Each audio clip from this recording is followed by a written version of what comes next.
Hi there guys, welcome back. This is Deepak Kumar, co-founder of Trade Achievers. In this video, we are going to look about the preview and review of the market. Market has closed now, so let's take a look how the market is going to perform in the days to come.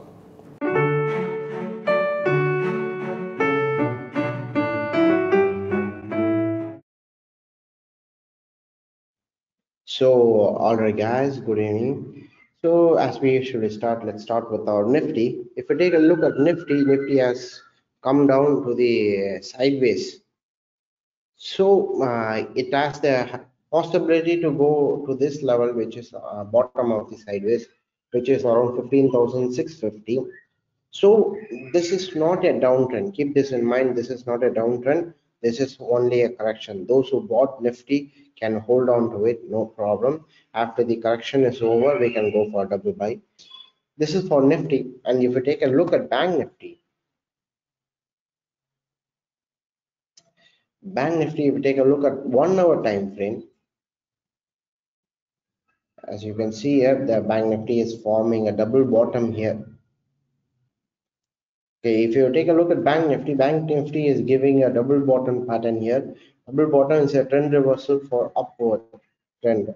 So we can expect the market to move upwards. If you want to buy, wait for this level. If the market closes above 36,000, we can go for buy in Bank Nifty also. If the market doesn't move up, it may because the Bank Nifty has already come into the sideways, so we can expect the Bank Nifty to come down also. So the low level will be around 34,633.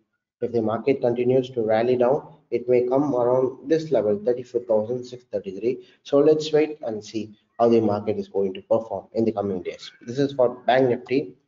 And if you take a look at gold, gold is now in a correction phase. So how much level the correction will happen? Let's take a look at using Fibonacci. If we take a look at this level, the gold has high probability to come to this level, which is around 0.5, the 50% ratio. So the level will be around 100. The level will be around 1,798. So the market may come a little bit downwards. It may come around 1792, maybe around $10 downwards. So after the correction is over, we can go for buy in gold also. So alright guys, this is your review and preview for today. Thank you. These are the patterns and structures that are forming in the market. Let's wait and see how the market is going to perform. I hope this video was useful to you. Thanks for stopping by. Take care.